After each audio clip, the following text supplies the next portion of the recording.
ሰላም ሰላም፣ እንዴት ናችሁ? ሰላም ናችሁ ወይ? አድማጭ ተመልካቾቼ እንደምን ሰንበታችኋል? እንግዲህ ከብዙ ጊዜ በኋላ እንደገና በአዲስ ቪዲዮ መጥቻለሁ። ደህና ናችሁ ወይ? እንደምን ሰንበታችኋል? በያላችሁበት ሰላም እንዲሆንላችሁ እመኛለሁኝ።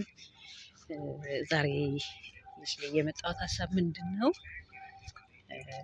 ያው ምን እየሆነ ነው ያለው?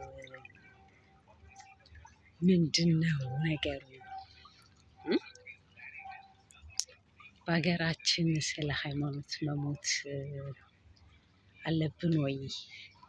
የወደድነውን የፈቀድነውን ማምለክ አንችልም ወይ? ደሞስ ለምንድን ነው በአምልኮት ምክንያት ተለይተን የምንታረደው? ለምንድን ነው የምንጠፋው? በእውነት እጅግ ነው ልብ የሚሰብረው።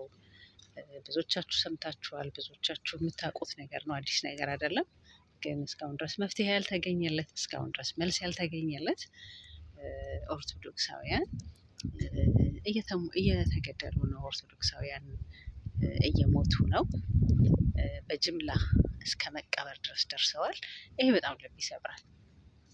ከዛ በተረፈ እንግዲህ እንደምታውቁት በሀገራችን የተለያየ ችግር አለ፣ ጦርነት አለ፣ ብዙ ችግሮች አሉ። ከዛ በላይ ደግሞ እጅግ የሚያሳዝነው አሁን ደግሞ በሽታም መጥቷል እና በጣም አስፈሪ የሆነ በሽታ መጥቷል። በእኛ ሀገር በእኛ አቅም በእኛ አኗኗር ልንገታው የማንችል በጣም አሰቃቂ የሆነ ደግሞ በሽታ መጥቶብናል እና ይሄን ሁላ እያየንም ራሱ ግን ፍቅር የለንም፣ ሰላም የለንም፣ በጎነት የለብንም፣ ቸርነት የለብንም፣ ምህረት የሚባል ነገር አናውቅም። ይቅር ባዮች አይደለንም። ኦኬ ሰዎች ትላንት እንዲህ ነበር እንደዛ ነበር፣ ኦኬ አልፏል። ግን ዛሬን እንዴት እንኖር? ዛሬን እንዴት እናሳልፍ?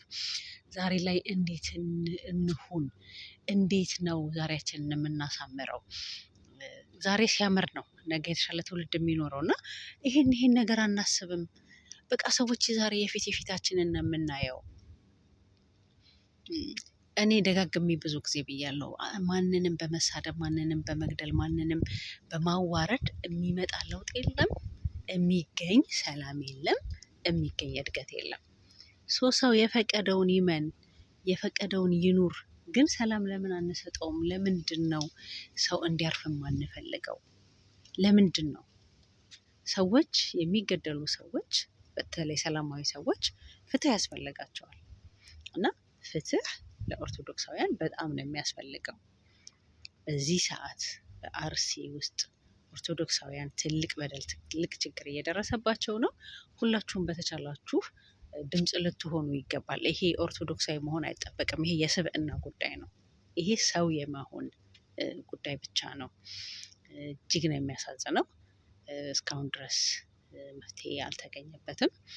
እንግዲህ ሀገሪቱን እናስተዳድራለን የሚሉ ሰዎች ነገሩን ለመሸፋፈን፣ ነገሩን ለመደባበቅ በጣም እየሰሩበት ያሉበት ሁኔታ ነው ያለው። ይሄ በጣም ያሳዝናል። ይሄ በጣም ልብ ይሰብራል። እውነት ነው የምላችሁ፣ ማንም ሰው ያለምንም ምክንያት መሞት የለበትም፣ ያውም በገዛ ሀገሩ ማለት ነው። እኛ በሰው ሀገር እንደዚህ በሰላም እየኖርን፣ በሰው ሀገር የፈቀድነውን ሆነን እየኖርን እንዴት ሰው በሀገሩ መኖር ያጣል? እንዴት ሰው በሀገሩ ምንም ሳያጠፋ እንዴት ይገደላል? እውነት ትላንት ዘሩ እየተለየ ዘሩ እየተፈለገ እስቲል አሁንም አላቆመም አለ መገዳደሉ። ግን የትላንቱ የከፋ ነበር። ዛሬ ደግሞ በሃይማኖት እየተለየ ሰው እየተገደለ ነው፣ ሰው እየሞተ ነው። ይሄ በጣም ያሳዝናል። በእውነት በጣም ነው ልብ የሚሰብረው። እንዴት ነው ሀገር አለን የምንለው? እንዴት ነውስ ነገ ቤተሰብ መስርተን የምንኖረው እዛች ሀገር ላይ? እንዴ በጣም እኮ ነው የሚያስፈራው። በጣም በጣም በጣም ልብ የሚሰብር ነገር ነው ያለው እና እባካችሁ በጸሎትም በማናቸውም በምትችሉት ሁሉ ሰላም እንዲሆን እግዚአብሔርን እንለምን። እርስ በርሳችንም የሰላም አጋሮች እንሆን። ከዛ በላይ ግን ፍትህ ያስፈልጋል። ሰዎች አለምክንያት መሞታቸው፣ አለምክንያት መገደላቸው፣ አለምክንያት ህይወታቸው ጠፍቶ እንደዚሁ እንደዋዛ መቅረቱ በጣም ልብ የሚሰብር ነገር ስለሆነ ሁላችንም ይህንን መቃወም አለብን። ይህንን ካልተቃወምን በጣም ከባድ ነው። ነገ ምን እንደሚመጣ አይታወቅም። ነገ ምን እንደሚያስከትል አይታወቅም። ነገ እያንዳንዳችን ቤት ይመጣል ይሄ ችግር፣ እያንዳንዳችን ቤት ያንኳኳል። ማንም ዛሬ የቆመ ቢመስለው እንዳይወድቅ ይጠንቀቅ ነው የሚለው መጽሐፍ እና ዛሬ እኛ ቤት ያልመጣ ሊሆን ይችላል። ዛሬ ችግሩ እኛን አልነካን ሊሆን ይችላል። ግን ስህተት ነው። ነገ ይመጣል። ነገ ያንኳኳል። ችግር እንደሆነ ጊዜ የሚሰጥ አይደለም። በተለይ ደግሞ የእኛ ሀገር ሁኔታ እንደምታውቁት ነው። ስለዚህ ዛሬ ለሰላማዊ ለሆኑ ሰዎች፣ ዛሬ አለምክንያት ለሚገደሉ ሰዎች፣ ዛሬ ምንም በደል ሳይኖርባቸው እንዲጠፉ የሚደረጉ ወገኖች ላይ አይሆንም ብለን ፍትህ ካልጠየቅን ነገ የእኛም ተራ ይደርሳል። እኛ ተራ ላይ ደግሞ ማንም ዞር ብሎ አያየንም። እንደ ዋዛ እንደ ቀልድ እያየናቸው እኛ ጋር አልደረሰም ብለን ዝም ባልንበት ዘመን ሌሎችን ሲያቃጥል ዝም ያልነው እሳት ዛሬ እያንዳንዳችን ቤት ደርሷል አይደል? ነገም ይሄም ይቀጥላል። ያ ከመሆኑ በፊት ግን እጅ ለእጅ ተያይዘን ለሀገራችን ሰላም፣ ሰው በእምነቱ ተቻችሎ የፈቀደውን አድርጎ የፈቀደውን ሰርቶ የፈቀደውን አምኖ እንዲኖር እድል ፈንታ ልንሰጠው ይገባል። የሚገርማችሁ ይህንን ቪዲዮ የምቀርጽላችሁ ጓደኛዬ እራት እንደምል እራት ይዛ መጥታ ቁጭ ብላለች። እየሳቀች ነው ራሱ ማለት ነው። እኔ ደግሞ ትንሽ ሀሳቤን እስኪ ለወዳጆቼ በቪዲዮ መልክ ማሻገር ፈልጌያለሁ። ፕሮግራሜ ነው እና እባክሽ ትንሽ ጠብቂኝ ብያት ቁጭ ብላ እየጠበቀችኝ እየሳቀች ያለበት ሁኔታ ነው ያለው። እንደምታዩት ደስ ይላል አይደል? አዎ፣ ሰው በሰው ሀገር እንኳን እንደዚህ ሆኖ ይኖራል። እንዴት ነው ሰው በሀገሩ ሰላም የሚያጣው? እንዴት ነው ሰው በሀገሩ አምልኮት መፈጸም የማይችለው? እንዴት ነው ሰው በሀገሩ ወጥቶ መግባት የማይችለው? ይሄ ሁላችንንም ሊቆጨን ሊያንገበግበን የሚገባ ነገር ነው። እንግዲህ ይሄንን ቪዲዮ ሰምታችሁ አስተያየታችሁን ብትሰጡኝ ደስ ይለኛል። ሀሳቡን ሰምታችሁ ሀሳቡን የተመለከተ ነገር ቢሆን በጣም እመርጣለሁኝ። ነገ የተሻለ ነገር ደግሞ እንዲኖረን የሁላችንም ተሳትፎ የሁላችንም ምንድነው ርብርብ ያስፈልጋል። ሁላችንም ነን ስለ ሰላም ማሰብ ያለብን፣ ሁላችንም ነን ስለ ፍቅር መስበክ ያለብን፣ ሁላችንም ነን ስለሚሞቱ ስለሚታረዱ ማሰብ ያለብን፣ ሁላችንም ነን ስለ ሀገራችን ማሰብ ያለብን። ምክንያቱም ሀገር የተወሰኑ ሰዎች አይደለችም፣ የእያንዳንዳችን ናት።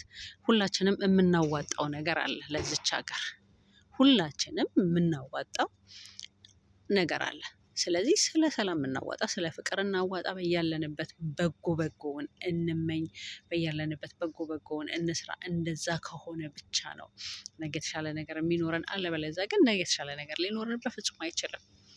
ነገ እንደውም ከዚህ የከፋ ሊሆን ይችላል በዚህ መልኩ ከሄደ። ስለዚህ እባካችሁ ከምንም በላይ ሁላችንም በየእምነታችን ተንበርክከን ጸሎት ልናደርግ፣ እግዚአብሔርን ልንማጸን፣ ሁሉ ማድረግ የሚቻለው እግዚአብሔር ነው እና ሰላም እንዲሰጠን፣ ፍቅር እንዲሰጠን፣ አንድነት እንዲሰጠን፣ ለተጎዱት ፍትህ ለጎደለባቸው ፍትህ እንዲያገኙ መለመን አለብን። በጣም የሚያሳዝን ነገር ነው ያለው። እንደውም በዚህ አጋጣሚ ሁላችሁም አይታችሁት ይሆናል እግረኛው ሚዲያ ላይ እና 30 ዓመት ከኖሩበት ቤት ውጡ ሲባሉ አንዲት እህታችን ራሷን አጥፍታለች እና ግን ለእናቷ ልጆች ትታላቸው ሄደች። ሀዘን ትታባቸው ሄደች። ብዙ ነገር ይሄ ምንድን ነው ካላችሁ አገራችን ላይ ፍትህ የለም። ፍትህ ስለጠፋ ነው። ፍትህ የሚፈልጉ ሰዎች በጣም በሚያሳዝን ሁኔታ እያለፉ ነው እና እባካችሁ ስለ ሰላም እንነጋገር። እባካችሁ ስለ ፍቅር እንስበክ። በየደረስንበት በያለንበት ሁሉ ስለ ፍትህ እናስብ። እኔ ጋር አይደለም፣ እኔ ምን አገባኝ፣ የኔ ወገን አይደለም፣ የኔ ሃይማኖት አይደለም አንበል። ኦርቶዶክሳውያን ሲሞቱ ሌሎቻችን ቆመን እኔ ምን አገባኝ አንበል። ሌላው ያንዱ ጎሳ ሲገደልም እኔ ምን አገባኝ አንበል። ድሃ ሲበደል እኔ ገንዘብ ስላለኝ በገንዘብ ይወጣዋለሁ እኔ ምን አገባኝ አንበል። ነገ እኛም ላይ እንደዛ ይሆንብናል እና ፍርድ ሲጓደል ዝም አንበል። ሀገራችን በጣም ፍርድ እየተጓደለ ነው ያለው። በጣም በሚያሳዝን ሁኔታ እንዲህ ነው ተብሎ ሊገለጽ በማይቻልበት ሁኔታ ብዙ ፍርድ እየተጓደለ ነው። እግዚአብሔር ይድረስልን። እግዚአብሔር ሀገራችንን ይጠብቅልን። በተመሳሳይ ደግሞ በሌላ ሀሳብ ሌላ ቪዲዮ እመጣለሁኝ። እስከዛው ድረስ ስለነበረን ቆይታ በጣም ነው የማመሰግናችሁ። በያላችሁበት ሰላም ሁኑ። ለሀገራችን ፍቅር፣ ሰላም፣ አንድነት ይስጥልን። መልካም ጊዜ። ባባይ